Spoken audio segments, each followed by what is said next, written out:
Good morning Tamil Bible club.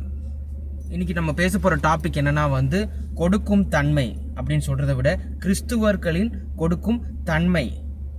இப்போ இந்த வீடியோவில் உங்களுக்கு எல்லா டவுட்டுமே கிளியர் ஆயிரும். என்னடா எவ்வளோ காசு கொடுக்கணும், என்ன காணிக்கை அப்படிங்கிறது எல்லா டவுட்டுமே நம்ம கொடுத்துருவோம். ஒரு கிறிஸ்டியனா நமக்கு அப்போஸ்தலன் ஆகிய பவுல் நமக்கு அட்வைஸ் பண்ணுறாரு. இதில் அவரே சொல்கிறாரு, கிளியர் கட் இன்ஸ்ட்ரக்ஷன்ஸ் கிடையாது கொடுக்கறதுக்கு. ஆனால் ஒரு அப்போஸ்தலனா நான் இதெல்லாம் உங்களுக்கு ரெக்கமெண்ட் பண்ணுறேன் அப்படின்னு சொல்லி சொல்கிறாரு. ஸோ கலாத்தியா நாட்டில் சில அப்போஸ்டல்ஸ் பவுல்கிட்ட சொன்னாங்க, இந்த மாதிரி ஏழை மக்களை மறந்துடாதீங்க அப்படின்னு சொல்லி. அப்போ தான் பவுல் இந்த ஏழை மக்களை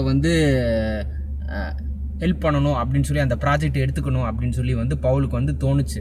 அது வரைக்கும் பவுல் ஒரே சுவிசேஷம் சொல்கிறது, ஒரே அற்புதங்கள் அடையாளங்கள் செய்வது, வீடு வீடாக போய் இயேசு கிறிஸ்துவை பற்றி பிரசங்கம் பண்ணுறது, இதுதான் இருக்கலே முக்கியம். ஆனால் அவர் அந்த ஃப்ளோலே போய்கிட்டு இருக்கும்போது திடீர்னு கலாத்தியா நாட்டில் தான் மக்கள் அந்த மற்ற அப்போஸ்டல்ஸ் பவுல்கிட்ட சொன்னாங்க, இந்த மாதிரி ஏழை மக்களை மறந்துடாதீங்க. அப்போ தான் ஃபுல் ஃப்ளோன்னு இந்த ப்ராஜெக்ட்டும் சேர்த்து பவுல் ஆரம்பித்தார். இப்போ இயேசு கிறிஸ்து என்ன சொல்லுவார், இப்போ நம்ம கையில் 2 கோட் இருக்குதா, யாராவது ஒரு கோட் கேட்குறாங்களா, ஒரு கோட் கொடுங்க அப்படின்னு சொல்லி. ஸோ ஒரு 50% கிவிங் மாதிரியும் சொல்கிறாரு. அண்ட் ஒரு சில பேர்கிட்ட நீ இருக்கிற எல்லா ப்ராப்பர்ட்டியும் விற்று ஏழை எளிய மனிதர்களுக்கு கொடுத்துட்டு என்னை ஃபாலோ பண்ணுங்க, உங்களுக்கு பரலோகத்தில் பொக்கிஷம் இருக்கும் பர்மனெண்ட்டாக அப்படின்னு சொல்லியும் சொல்கிறாரு. ஸோ 100% கிவிங்கும் இருக்குது, 50% கிவிங்கும் இருக்குது. பவுல் ஒரு புது கிவிங் இதில் சொல்கிறாரு. சகோதர சகோதரிகளே, இப்போது மக்கதோனியா சபைகளுக்கு தேவன் காட்டிய கிருபையை பற்றி நீங்கள் அறிந்து கொள்ள வேண்டும் என நாங்கள் விரும்புகிறோம். அந்த விசுவாசிகள் பெருந்தொல்லைகளால் சோதிக்கப்பட்டனர். அவர்கள் மிகவும் ஏழை மக்கள், ஆனால் தமக்குண்டான மிகுந்த மகிழ்ச்சியால் அவர்கள் அதிகமாக கொடுத்தார்கள். So Macedonia church or Macedonia ஊரில் எப்படி கொடுக்குறாங்கன்னு வச்சுக்கோங்களேன். அவங்க தான் ரொம்ப ரொம்ப ரொம்ப கஷ்டப்படுற மக்கள், மேசடோனியா மக்கள். ஆனாலும் அவங்க ஜெருசலேமில் இருக்கிற கிறிஸ்டியன்ஸ் ரொம்ப கஷ்டப்படுறாங்க அப்படின்னு சொல்லி அவங்களாவே இன்ட்ரெஸ்ட் எடுத்து பவுலோட ஊழியக்காரர்கள் மூலமாக இதெல்லாம் ஜெருசலேம் கிறிஸ்டியன்ஸுக்கு கொண்டு போய் கொடுங்க அப்படின்னு சொல்லி ரெடியாக கொடுக்குற மக்கள் தான் அந்த மேசடோனியா மக்கள். ஸோ கிவ் லைக் அ மேசடோனியன் அப்படின்னு சொல்லி நம்ம அது எப்பயுமே நம்ம ஞாபகத்தில் வச்சுக்கணும். ஏன்னா பைபிளில் Macedonians are very good at giving. எவன் கஷ்டப்படுறானோ குடுறா, கர்த்தர் பார்த்து பாரா நம்மளை அப்படின்னு சொல்லி கொடுக்குற மக்கள். பட் அவங்க நிறைய கொடுக்கறதுனால அவங்க பணக்காரன்லாம் கிடையாதுப்பா, அவங்களும் நிறைய கஷ்டப்பட்டவங்க தான், அவங்களும் ஏழை மனுஷங்க தான் அப்படின்னு சொல்லி பவுல் சொல்றாரு. இது யார் பவுல் யார்கிட்ட சொல்றாரு, கொரிந்தியர் மக்கள் கிட்ட சொல்றாரு மேசடோனியா மக்களை பத்தி. இப்போ பொதுவாக நம்ம ஊரில் இப்போ நம்ம நிறைய கொடுத்தோம்னு வச்சுக்கோங்களேன், ஒருத்தவங்க கஷ்டப்படுறாங்க, நம்ம நிறைய கொடுத்தோன்னா அவங்க என்ன, ஒரு சில பேர் எப்படி நக்கலாக பேசுவாங்கன்னா, அவன் பணக்காரன் அதனால அவன் நிறைய கொடுக்குறான்டா அப்படிங்கிற மாதிரி சொல்லுவாங்க. ஆனால் பவுல் என்ன சொல்கிறாரு, பணக்கார மனுஷங்களாம் ஒன்றும் கிறிஸ்தவங்களை ஹெல்ப் பண்ணலடா, உண்மையான கிறிஸ்தவர்கள் மற்ற கிறிஸ்தவங்களை ஹெல்ப் பண்ணுறாங்க அப்படின்னு சொல்லி பவுல் சொல்கிறாரு. ஸோ இதுதான் ஃபேக்ட். ஆமாம், நீங்கள் நல்லா கவனித்து பாருங்கள். ஏழை கிறிஸ்டியன்ஸுக்கு நல்லா செய்கிறது மிடில் கிளாஸ் ஏழை கிறிஸ்டியன்ஸாக தான் இருக்கும். மிடில் கிளாஸ் மக்கள்ஸ் அண்ட் மிடில் கிளாஸை விட கொஞ்சம் அதிகம் உள்ள மக்கள் தான் நிறைய ஹெல்ப் பண்ணுவாங்க. ஓகே, ஸோ தம்மால் முடிந்த அளவு அவர்கள் கொடுத்தார்கள் என்று என்னால் சொல்ல முடியும். அந்த விசுவாசிகள் தங்களால் முடிந்த அளவுக்கு மீறி கொடுத்தார்கள், முடிந்த அளவுக்கு இன்னும் அதிகமாக தான் கொடுத்தாங்க மேசடோனியா மக்கள். ஸோ தமிழில் மக்கதோனியா. இதனை அவர்கள் சுதந்திரமாக செய்தனர், எவரும் அவர்களை அவ்வாறு செய்யுமாறும் வற்புறுத்தவில்லை. கொடுத்து தொலைங்கடா, இல்லாட்டி நீ பரலோகத்துக்கு போக மாட்டடா அப்படின்னு பவுலோட ஊழியக்காரர்கள் யாரும் மக்கதோனியா மக்கள்கிட்ட சொல்லலை. இப்படி ஜெருசலமில் நிறைய ஏழை கிறிஸ்டியன்ஸ் கஷ்டப்படுறாங்க அப்படிங்கிற ஒரு இன்ஃபர்மேஷன் போனதுமே மக்கதோனியா மக்களே கேட்டாங்க, நாங்களும் உங்கள் ஊழியத்துக்கு நாங்கள் கொடுக்கணும், நாங்கள் இந்த விஷயத்தில் நாங்கள் சப்போர்ட் பண்ணணும், எங்களையும் சேர்த்துக்கோங்க அப்படின்னு சொல்லி மக்கதோனியா மக்கள் சொல்கிறாங்க. ஸோ இதே மாதிரி தான் நம்மளும் இருக்கணும். நம்ம இருக்கிற சர்ச்சு மிடில் கிளாஸாக இருந்தாலும் சரி, லோ கிளாஸாக இருந்தாலும் சரி, ஹை கிளாஸ் கம்யூனிட்டியாக இருந்தாலும் சரி, சுற்றி உள்ள கிராமங்களில் என்னென்ன கஷ்டம் இருக்குன்னு நம்ம தெரிஞ்சுக்கணும். அண்ட் யாராவது ஒருத்தவங்க நம்மகிட்ட இன்ஃபர்மேஷன் கொடுத்தா நம்ம அதை அது கன்ஃபார்ம் பண்ணிவிட்டு ஸ்டார்ட் கிவிங், கொடுங்க. உங்களுக்கு எது தேவையில்லையோ கொடுக்க ஆரம்பிங்க. அப்படின்னு சொல்லி பவுல் சொல்கிறார். அது இனிமேல் தான் ஃபர்தராக தான் வரும் அந்த இன்ஃபர்மேஷன்லாம். ஆனால் அவர்கள் மீண்டும் மீண்டும் எங்களை கேட்டார்கள். தேவனுடைய மக்களுக்கான சேவையில் பங்கு கொள்ள அனுமதிக்க வேண்டும் என்று திரும்பி திரும்ப வேண்டினர். நாம் எதிர்பாராத வகையில் அவர்கள் கொடுத்தார்கள். அவர்கள் தம் பணத்தை கொடுப்பதற்கு முன்னால் கர்த்தருக்கும் எங்களுக்கும் தம்மையே கொடுத்தார்கள். ஸோ பவுல் என்ன சொல்கிறாருன்னா, அதாவது கொடுக்குற கிஃப்ட் வந்து யாருக்கு இருக்கும் அப்படின்னு பார்த்தீங்கன்னா, கர்த்தருக்கு தன்னைத்தான ஒப்பு கொடுத்தவர்களுக்கு தான் என்னது ஃப்ரீயாக கொடுக்குற அந்த ஒரு மைண்ட் செட் வரும். அந்த மைண்ட் செட் எப்படி வரணும்? நான் கர்த்தருக்கு நான் கர்த்தருடைய சர்வெண்ட்ப்பா அப்படின்னு சொல்லி அந்த மைண்ட் செட் இருக்குது பார்த்தீங்களா? அப்படின்னா தான் என்னது நம்ம பாக்கெட்டில் இருக்கிற காசும் வந்து கர்த்தருடைய மக்களுக்கு, ஏழை கிறிஸ்டியன்ஸுக்கு அப்படின்னு சொல்லி வந்து என்னது அந்த கொடுக்குற ஒரு கிஃப்ட் வரும். நீ வந்து கர்த்தருக்கு ஒன்று ஒப்பு கொடுக்கலன்னா வந்து என்னது உன்னுடைய பாக்கெட்டில் உள்ள பணமும் என்னது அங்கே போகாது, எதுவுமே போகாது. எல்லாமே எனக்கு நான் கொடுத்தேன்னா நான் என்ன பண்ணுவேன், ஃப்யூச்சரில் எனக்கு ஒன்றும் இருக்காது அப்படின்னு சொல்லி என்னது அந்த ஒரு சீப்பான ஒரு மைண்ட் செட்டு ப்ளஸ் அந்த ஒரு பயந்தாங்கோலி உள்ள மைண்ட் செட் வந்து ரொம்ப அதிகமாக இருக்கும். இதைத்தான் தேவனும் விரும்புகிறார். ஸோ நம்ம ஏழை எளிய மனுஷனுக்கு நம்ம கொடுக்கும் போது வந்து கர்த்தர் என்ன சொல்கிறாரு, அவருக்கே கொடுக்குற மரியாதை. அவர் பரலோகத்தில் இருக்காரு, அவருக்கு நம்மளுடைய காசு தேவை கிடையாது. பட் நம்ம ஏழை கிறிஸ்டியன்ஸை நம்ம ஹெல்ப் பண்ணும் போது அது அவருக்கே கடன் கொடுத்த மாதிரி அப்படின்னு சொல்லி கர்த்தர் நமக்கு சொல்லிட்டாரு. ஸோ அதனால என்னது அதை ஃபாலோ பண்ண வேண்டியது நம்ம கடமை. ஸோ இதைத்தான் தேவனும் விரும்புகிறார். எனவே தீத்து இந்த நல்ல காரியத்தை தொடங்கினபடி முடிக்கவும் வேண்டும் என்று கேட்டுக்கொண்டோம். நம்பிக்கையிலும் பேச்சிலும் அறிவிலும் உண்மை விருப்பத்தோடும் உதவுதலும் எங்கள் மேலுள்ள அன்பிலும் நீங்கள் செல்வந்தராய் இருக்கிறீர்கள். இந்த கொடுக்கும் நற்காரியத்திலும் நீங்கள் செல்வந்தராய் இருக்க வேண்டும். ஸோ நீ வந்து பணக்காரனா இருந்தா தான் கொடுக்க முடியும் அப்படின்னு ஒரு மைண்ட் செட்டை வந்து நீங்க ஃபர்ஸ்ட் அதை அழியுங்க. கொடுக்கறதுல ஒரு பணக்காரனா இருடா அப்படின்னு சொல்லி பவுல் சொல்றாரு. Give with cheerful and giving mentality அப்படின்னு சொல்லி பவுல் சொல்றாரு. கொடுக்கறதுல என்னது, கொடுக்கறதுல அவன் தாண்டா பணக்காரன் அப்படிங்கிற மாதிரி சொல்றாரு பவுல். ஸோ கொடுக்க வேண்டும் என்று உங்களுக்கு கட்டளையிடவில்லை, ஆனால் உங்கள் அன்பு உண்மையான அன்பு என்று நாங்கள் பார்க்க விரும்புகிறோம். ஸோ பவுல் சொல்றாரு, ஒருத்தவங்களுக்கு இன்னொருத்தவங்க மேல அன்பு இருக்கு அப்படின்னா வந்து அவன் கொடுக்குற ஒரு மென்டாலிட்டி அவனுக்கு இருக்கும். ஸோ அப்போதான் வந்து அது உண்மையான அன்பு அப்படின்னு சொல்லி பவுல் சொல்றாரு. நீ எவ்வளோக்கு எவ்வளோ கொடுக்குறியோ அவ்வளோக்கு எவ்வளோ அன்பு உனக்கு இருக்கு அப்படின்னு சொல்லி பவுல் சொல்றாரு. கர்த்தராகிய இயேசு கிறிஸ்துவின் கருணையை நீங்கள் அறிவீர்கள். கிறிஸ்து தேவனோடு செல்வந்தராயிருந்தார், ஆனால் உங்களுக்காக அவர் ஏழையானார். அதன் மூலம் அவர் உங்களை செல்வந்தர்களாக விரும்பினார். ஸோ இந்த வசனம் தான் எல்லா பாஸ்டர்களும் வந்து வழக்கம் போல வந்து மாற்றி பேசுவாங்க. ஸோ அதாவது இயேசு கிறிஸ்து வந்து பரலோகத்தில் என்னது செல்வந்தராக இருந்தார். நான் எனது rich in divine blessings, divine power, அதில் தான் வந்து அவர் பணக்காரராக இருந்தார் பரலோகத்தில். காசு உட்காந்து எண்ணிட்டு இருந்தில்ல பரலோகத்தில். ஸோ அவர் நமக்காக என்னது ஒரு சிம்பிள் மனிதனாக வந்தார். ஸோ நமக்காக ஒரு ஏழை குடும்பத்தில் பிறந்தார். எதுக்காக? அப்போதான் நம்ம வந்து ரட்சிப்பில் பணக்காரன் ஆக முடியும். அதனால தான் வந்து என்ன போட்டிருக்கு, ஆனால் உங்களுக்காக அவர் ஏழையானார், அதன் மூலம் அவர் உங்களை செல்வந்தர்களாக விரும்பினார். ஸோ செல்வந்தர்களாகனா என்னது, ரட்சிப்பில் பணக்காரன் ஆக்குறதுக்காக பண்ணுறாரு. ஸோ நம்ம வந்து ஏழை எளிய மனுஷனுக்கு நம்ம எந்த அளவுக்கு நம்ம பணம் கொடுக்குறோமோ அந்த அளவுக்கு பரலோகத்தில் நமக்கு பொக்கிஷம் உண்டு. பொக்கிஷமே யாரு? நமக்கு பரலோகத்தில் அந்த கிறிஸ்துவே உண்டு. அவரே நமக்கு இருக்கார், நம்ம கூடயே இருப்பார். அதில் நம்ம என்னது செல்வந்தராக முடியும். ஸோ உங்கள் நன்மைக்காகவே நீங்கள் இதை செய்ய வேண்டும் என நான் சொல்ல விரும்புகிறேன். ஸோ வந்து இது வந்து ஒரு அட்வைஸாக எடுத்துக்கோங்க அப்படின்னு சொல்லி பவுல் சொல்கிறாரு. நீங்கள் வந்து புவர் கிறிஸ்டியன்ஸ் ஜெருசலமில் ஹெல்ப் பண்ணுறதுனால இதெல்லாம் தேவன் மேலேருந்து கவனிச்சிட்ருக்காரு.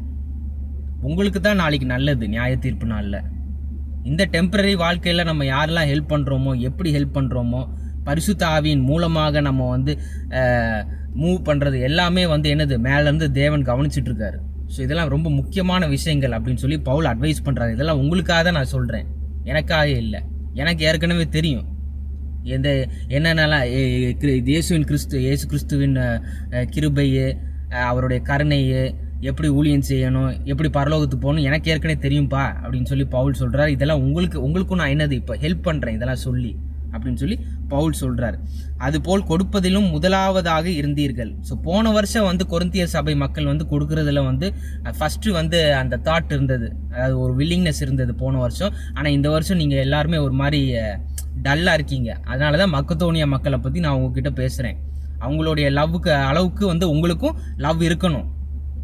அது அதாவது நம்ம ஒருத்தர் கம்பேர் பண்ணும்போது என்னது, அது இட்ஸ் நாட் தட் அவங்க கம்மி நீங்கள் கூட, இல்லை அவங்க கூட நீங்கள் கம்மி அப்படின்னு கிடையாது. நான் உங்களுக்கு சொல்கிறேன், மற்ற ஊர்லலாம் நடக்கிற விஷயங்களை உங்களுக்கு சொல்கிறேன் அப்படின்னு சொல்லி பவுல் சொல்கிறாரு. எனவே இப்பொழுது தொடங்கிய செயலை முடித்து விடுங்கள். ஒரு விஷயம் ஆரம்பிச்சிட்டோம் ஊழியத்துலன்னா வந்து அதை வந்து கம்ப்ளீட்டாக முடிக்கணும். இப்போ ஒரு கிராமத்தில் ஒரு சபையே இல்லை, ஒரு சர்ச் இல்லை, நீ கொடுக்க ஆரம்பிக்கிறீங்க ஒரு பிளான் படி, மாதம் நான் இவ்வளோ அமௌண்ட் கொடுக்கணும் அப்படின்னு. அதுக்கு சர்ச்சு கட்டி முடிக்கிற வரைக்கும் கொடுங்க. மாதம் நீங்கள் ஒரு ஃபிக்ஸட் அமௌண்ட் கொடுங்க. எந்த அமௌண்ட் கொடுத்தா நீங்கள் வந்து ரோட்டில் உட்கார தேவையில்லையோ அந்த அளவுக்கு நீங்கள் வந்து கொடுங்க. ஏன்னா வந்து கிரைஸ்ட்னாலே வந்து பெர்ஃபெக்ஷன். ஸோ கிறிஸ்டியன்ஸ் கிரைஸ்ட்டை வந்து பின்பற்ற நம்மளும் என்னது பர்ஃபெக்டாக கொடுக்கணும். அதுதான் ரொம்ப முக்கியம். ஆரம்பித்த செயலை வந்து முடிக்கிறது. நீங்கள் விரும்பி கொடுத்தால் அது ஏற்றுக்கொள்ளப்படும். உங்களது கொடுத்தலானது உங்களிடம் இல்லாததை வைத்து தீர்மானிக்கப்படாது, இருப்பதை கொண்டே தீர்மானிக்கப்படும். எந்த விஷயம் நிறைய இருக்குதோ கொடுங்க. இன்னைக்கு உங்களுக்கு இந்த மாதம் உங்களுக்கு சம்பளம் கூட இருக்கா, கூட கொடுங்க. சம்பளம் கம்மியாக இருக்கா, அதில் உள்ள பர்சன்டேஜ் நீங்கள் கம்மியாக கொடுங்க. அவ்வளோதான், சிம்பிள். நான் தசம பாகம்ங்கிற கான்செப்டே வந்து புதிய ஏற்பாட்டில் இல்லை. It is not needed. 10% மேலேயே கொடுப்பது தான் வந்து என்னது புதிய ஏற்பாட்டில் 60 நியூ கவர்னன்ட்ல கொடுக்கறது. 10% மேலே கொடுங்க.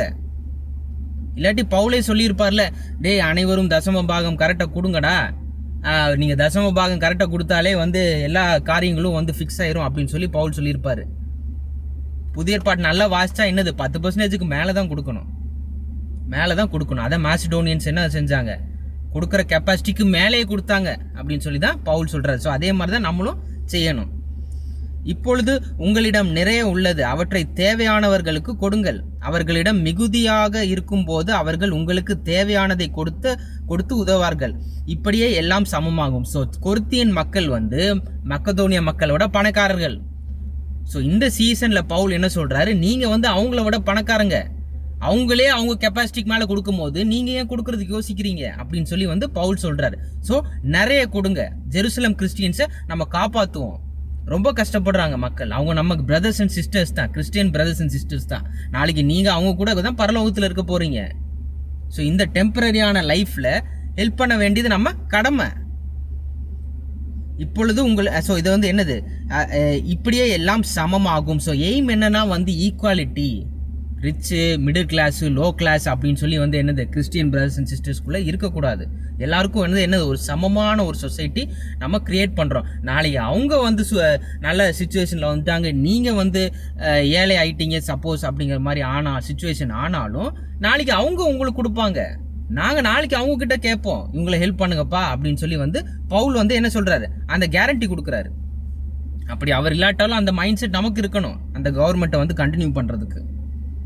பவுல் என்ன அப்பா நிறைய கொடுத்துட்டீங்கன்னா நீங்கள் வந்து இன்னும் பணக்காரன் ஆவீங்க இந்த உலகத்தில், அதனால் எக்காரணத்துக்கும் நீங்கள் வந்து ஃப்யூச்சரில் ஏழை ஆக மாட்டீங்க அப்படின்னு சொல்லி பவுல் சொல்ல. நாளைக்கு கொடுக்குற நீங்களே ஏழை ஆனாலும் நாளைக்கு அவங்க உங்ககிட்ட இருந்து வாங்கினாங்க பார்த்தீங்களா, அவங்க வந்து என்னது எல்லாம் பணத்தை சேர்த்து போட்டு நாளைக்கு உங்களுக்கு கொடுப்பாங்க அப்படின்னு சொல்லி பவுல் சொல்கிறாரு. ஸோ அதுதான் நமக்கு வந்து நம்ம புரிஞ்சிக்க வேண்டியது. இப்போ கிறிஸ்டியனாக இருந்தால் ஜீசஸை பின்பற்றினா நம்ம உடனே வந்து செல்வந்தராகும் அப்படிங்கிற ஒரு கான்செப்டே கிடையாது, இந்த பைபிளில் கிடையாது. நம்ம பரலோகத்தில் பணக்காரன் ஆவது தான் என்னது கான்செப்ட், அதுவுமே கேஷ்ல கிடையாது. கிருபையிலையும் கிஃப்ட்ஸ், ஸ்பிரிச்சுவல் கிஃப்ட்ஸ்லையும் நம்ம வந்து அவர் கூட பணக்காரனா இருக்க போகிறோம். ஏன்னா அங்கே வந்து எந்த ஒரு கிரைமும் கிடையாது, எந்த ஒரு கொலையும் கிடையாது, எந்த ஒரு திருடும் கிடையாது, எதுவுமே கிடையாது. ஸோ அதை விட வந்து என்னது ஒரு பெரிய பணக்கார சொசைட்டி என்னது இருக்க முடியாது. ஸோ பரலோகத்தில் ஆகிய நியூ ஜெருசலம்ல வந்து போகிறது தான் நம்மளுடைய aim. So be a cheerful giver. நீ கர்த்தர்ட்ட சப்மிட் ஆகிட்டேன்னா வச்சுக்கோ, உன் வாலெட் ஃபுல்லாக வந்து என்னது உன் ப்ராப்பர்ட்டி எல்லாமே வந்து அவருடைய ப்ராப்பர்ட்டி. எப்படி கொடுக்கணும், எங்கே கொடுக்கணும், ஏன் கொடுக்கணும் அப்படிங்கிறது என்னது பரிசுத்த ஆவியானவர் வந்து நமக்கு அதுக்கேற்ற மாதிரி நமக்கு லீடிங் கொடுப்பாரு. ஸோ டு எட்டர்னிட்டி அப்படின்னா என்ன அர்த்தம்னா வந்து எங்கே காசு போட்டால், எங்கே பணம் போட்டால் பரலோகத்தில் சந்தோஷப்படுவாங்களோ அங்கே காசை கொடுங்க.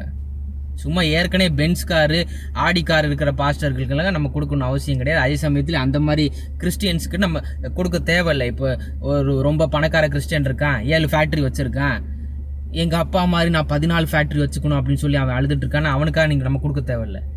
எவன் நான் பிள்ளைங்களை படிக்க வைக்க முடியல, எவனுக்கு வந்து கரண்ட் பில் கட்ட முடியல அப்படின்னு சொல்லி எப்படி நமக்கு இன்ஃபர்மேஷன் வருதோ அதுக்கேற்ற உள்ள கிறிஸ்டியன்ஸை வந்து நம்ம ஹெல்ப் பண்ணணும், ஜீசஸோட நேமுக்கு மகிமை சேர்க்கறதுக்காக.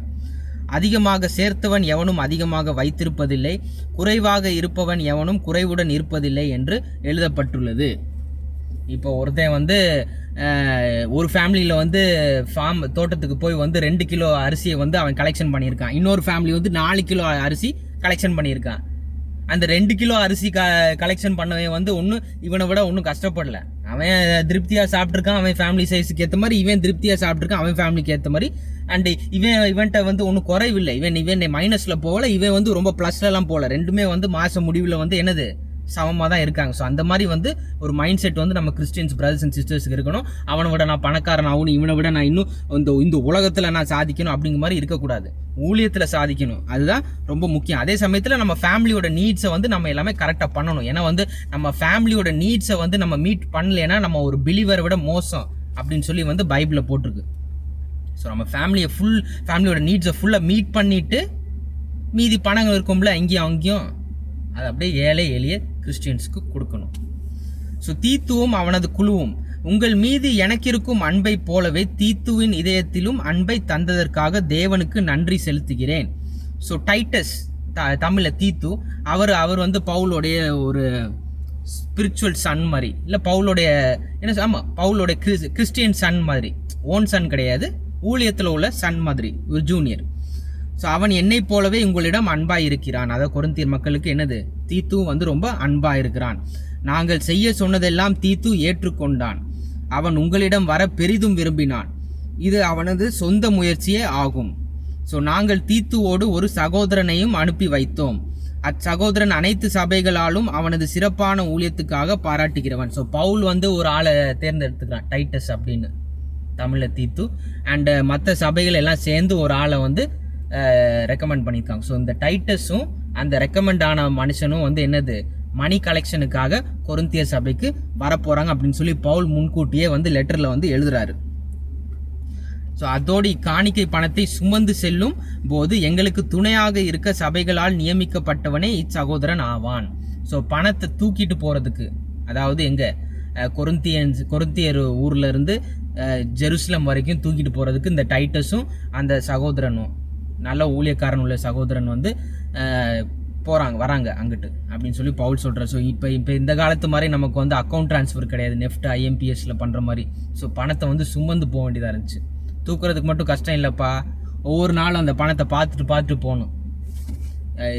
எவ்வளோ டெம்டேஷன் இருக்கும், அதை வந்து எடுக்கணும், இல்லை ஏதாவது திருடணும், இல்லை ஓவராக யூஸ் பண்ணணும் அப்படின்னு சொல்லி அந்த மனுஷங்களுக்கு எப்படி இருந்திருக்கும். அதனால தான் பவுல் என்ன சொல்கிறாரு, கிறிஸ்துவுக்குள் உண்மையாக ஊழியம் செய்கிற டைட்டஸும் அந்த இன்னொரு சகோதரனும் தேர்ந்தெடுத்திருக்கோம்.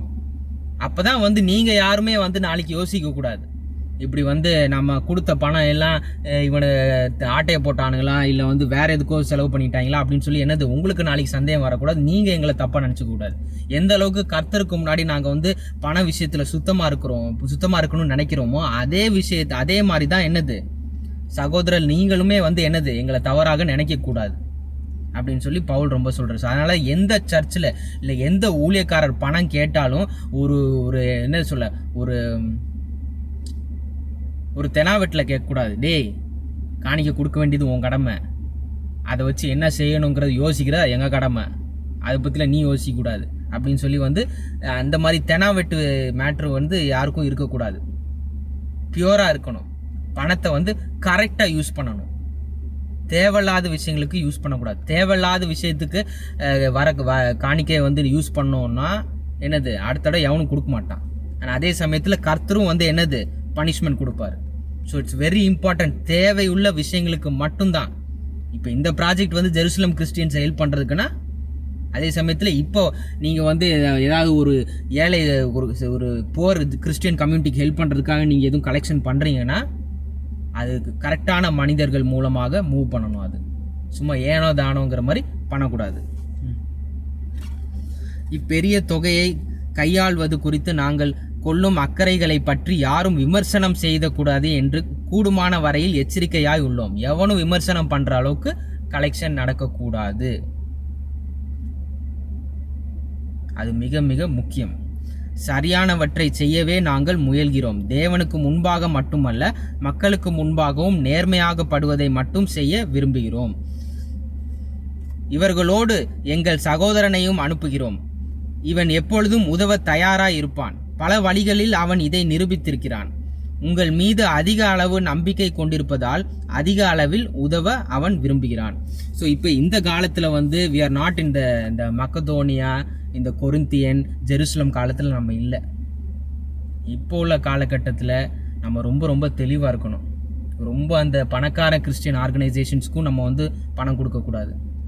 அதே சமயத்தில் சில ஏழை கிறிஸ்டியன் ஆர்கனைசேஷன்ஸ்னாலும் நம்ம வந்து நல்லா விசாரிச்சுட்டு கொடுக்கணும். அவங்களோட நம்ம கொடுக்குற பணம்லாம் எந்த மாதிரி ப்ராசஸ் ஆகுது, எந்த மாதிரி இடங்களுக்கு போகுது அப்படிங்கிறதும் நம்ம ரொம்ப தெளிவாக ஆராய்ச்சி பண்ணி ஜெபம் பண்ணி தான் நம்ம வந்து என்னது கொடுக்கணும். அது மிக முக்கியம். ஏன்னா இப்போ வந்து ரொம்ப ஈஸி. ஒரு 4 பட்டன் நமக்குன்னா வந்து நெஃப்ட் IMPS சொல்லி 50,000, 1 லட்சம், 2 லட்சம் அப்படின்னு சொல்லிட்டு செகண்ட்ஸில் ட்ரான்ஸ்ஃபர் ஆயிரும். கொடுக்கறது வந்து என்னது எட்டர்னிட்டிக்கு ஷோ ஆகிற மாதிரி கொடுக்கணும். அது ரொம்ப ரொம்ப முக்கியம்.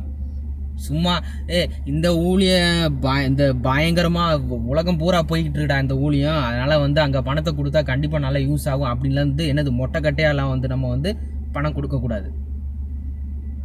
எப்படி வந்து பவுல் வந்து புவர் ஜெருசலம் கிறிஸ்டியன்ஸுக்காக வந்து பணம் எங்கே நாடாக கலெக்ஷன் பண்ணுறாரோ, அதே மாதிரி நம்ம வந்து உண்மையிலே புவர் கிறிஸ்டியன்ஸுக்கு தான் நம்ம ஹெல்ப் பண்ணணும். அது மிக முக்கியம். நாட் ஜஸ்ட் சபை கட்டுறதுக்காக மட்டும் கிடையாது. Poor Christians day to day வாழ்க்கைக்காக நம்ம வந்து பணம் கொடுக்கணும். அதுதான் இன்னும் முக்கியம். தீத்துவை பற்றி கூறுவதனால் அவன் எனது கூட்டாளி, உங்களுக்கு உதவுவதற்காக என்னோடு பணிபுரிபவன். மற்ற சகோதரர்களை பற்றி கூறுவதானால் அவர்கள் சபைகளால் அனுப்பப்பட்டவர்கள், அவர்கள் கிறிஸ்துவுக்கு புகழ் சேர்த்தவர்கள். ஸோ பணம் கலெக்ஷன் பண்ணுறவனே எவனாக இருக்கணும்? கிறிஸ்துவுக்கு புகழ் சேர்க்கிறவனாக இருக்கணும். சும்மா இவன் சர்ச்சில் இவன் வந்து நல்லா ஜாலியாக பேசுவான், இவன் தான் ரொம்ப பாப்புலரு, இவன் தான் வந்து இவனுக்கு தான் நிறைய பேர் தெரியும் அப்படின்னு சொல்லி வந்து என்னது அந்த மாதிரி ஆட்கள்லாம் வந்து அனுப்பக்கூடாது பணம் கலெக்ஷனுக்காக. கிறிஸ்துவுக்கு புகழ் சேர்க்கிறவனாக ஊழியக்காரனாக இருக்கணும் பணம் கலெக்ஷன் பண்ணுறவனே. அதுதான் மிக முக்கியம். எனவே உங்களது உண்மையான அன்பை அவர்களுக்கு காட்டுங்கள். ஏன் உங்களை நினைத்து பெருமை பாராட்டுகிறோம் என்பதை அவர்களுக்கு காட்டுங்கள். பிறகு எல்லா சபைகளும் இதை பார்க்க முடியும். ஒரு ஊரில் 1 லட்சம் மக்கள், ஒரு ஊரில் 1 லட்சம் கிறிஸ்டியன்ஸ் இருந்தால் 1 லட்சம் சர்ச் வந்து அதே ஊரில் நம்ம ஆரம்பிக்க முடியாது. ஸோ அதனால் ஒரு சில நேரம் பவுல் என்ன சொல்கிறாரு, உங்கள் அன்பை எப்படி காட்டுங்கன்னா கொடுத்து காட்டுங்க. அது எப்படி கொடுக்கணும்? நீங்கள் கர்த்தர்கிட்ட சப்மிட் பண்ணதுக்கப்புறம் கொடுங்க. சும்மா மொட்டைக்கட்டையா பணம் இவ்வளோ கொடுத்தா வந்து நான் ரட்சிக்கப்படுவேன் அப்படின்னு சொல்லி வந்து அந்த எண்ணத்தில் கொடுக்காதீங்க. கர்த்தருக்கு சப்மிட் ஆகிட்டீங்களா? இயேசு கிறிஸ்து உங்கள் சொந்த ரட்சகராக அக்செப்ட் பண்ணிட்டீங்களா? இனிமேல் பரிசுத்த ஆவியானவர் வந்து என்னது உங்களுக்கு டைரக்ட் பண்ணுவார். எங்கே பணம் கொடுக்கணும், எப்படி கொடுக்கணும், யாருக்கு கொடுக்கணும், யாருக்கு கொடுக்கக்கூடாது, எல்லாமே வந்து என்னது பரிசுத்த ஆவியானவர் பார்த்துப்பார். அண்ட் நீ கொடுக்கறதால ஏழை ஆக மாட்டேன் அப்படிங்கிறது ஒரு முக்கியமான ஃபேக்ட் இருக்குது. அண்ட் இன்னொரு முக்கியமான ஃபேக்ட்டு, உங்களுக்கு இப்போ ஒருவேளை நீங்கள் 60,000 சம்பாதிக்கிறீங்க மாதத்துக்கு, 45,000 வந்து செலவாயிருது அந்த மாதத்துக்கு, 15,000 மீதி இருக்கா? அந்த 15,000 வச்சு ஏழை கிறிஸ்டியன்ஸுக்கு எவ்வளோ ஹெல்ப் பண்ண முடியுமோ பண்ணுங்க. இதுதான் வந்து கான்செப்ட் ஆஃப் கிவிங் நியூ டெஸ்டமெண்ட்டில். 10% மேலே தான் கொடுக்கணும், வேறு வழி இல்லை. ஆமென்.